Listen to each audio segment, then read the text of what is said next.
Alright, that was 1,000 elite Japanese samurai against 1,000 elite Lithuanian Leitis. And the samurai won.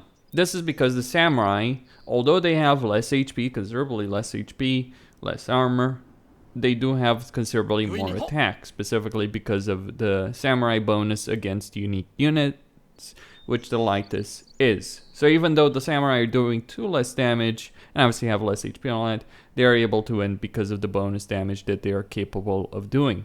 But we also have to take into account the Lithuanian faction bonus with regards to relics.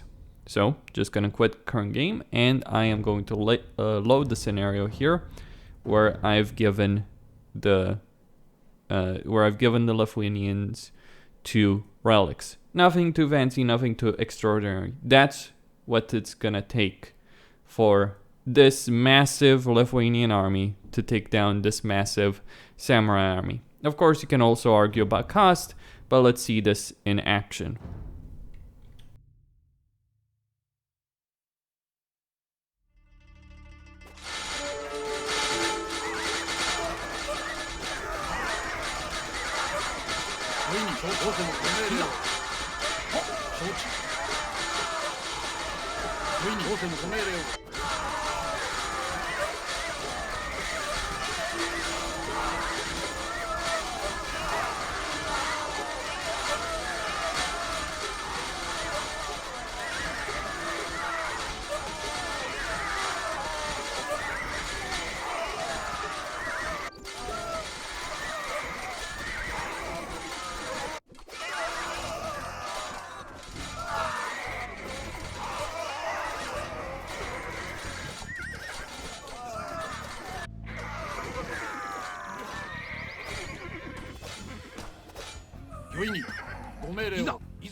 So with 2 relics, 1,000 elite Leitises beat 1,000 elite samurai from the Japanese.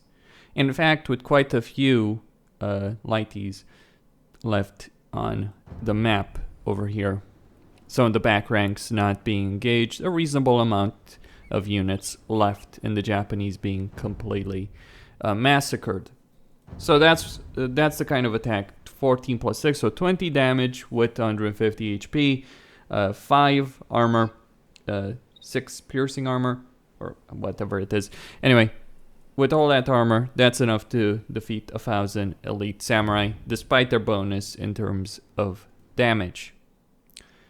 Now, let's go to one of the few infantry units that is capable of standing up to virtually all cavalry units, the Teutonic Knight. Fully upgraded elite Teutonic Knights post-Imperial Age. Same situation against 1,000 elite Leitis. With no relic this time around. Let's see how they handle.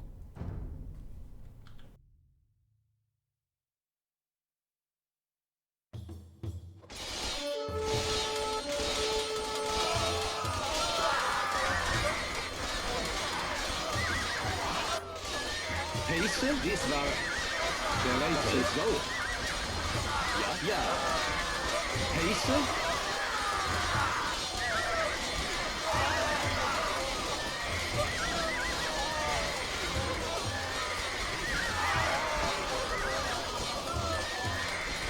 Der Leitis?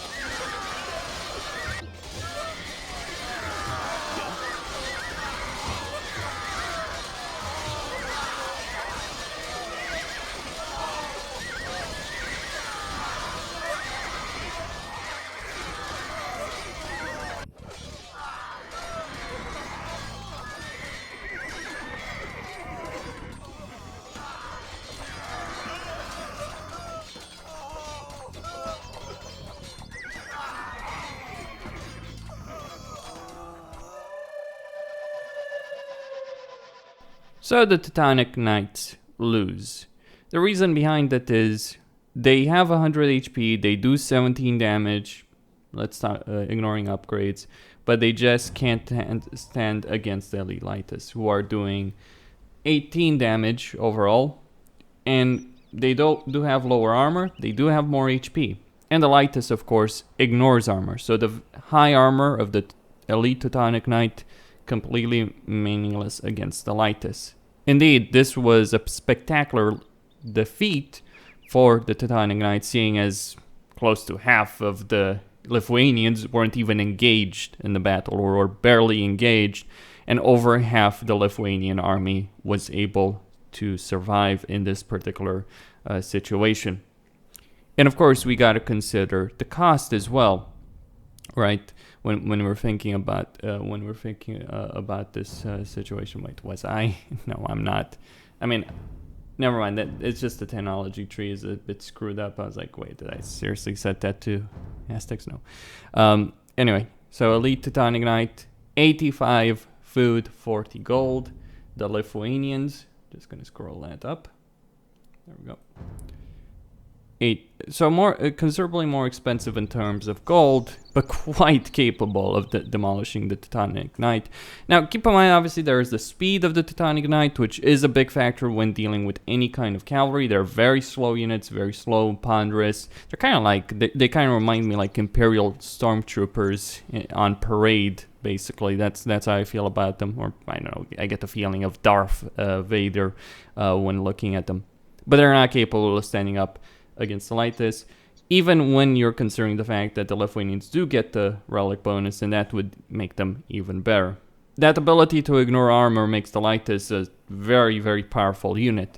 Though that doesn't mean the Lithuanians are the best faction. The humans have a particular advantage with their faction bonuses, specifically that town center in feudal age. But anyway, Costin here, signing out. Thank you all for watching. Don't forget to subscribe, like the video, and enable notifications so you are aware when I'm uploading new content. Stay tuned for more, everyone.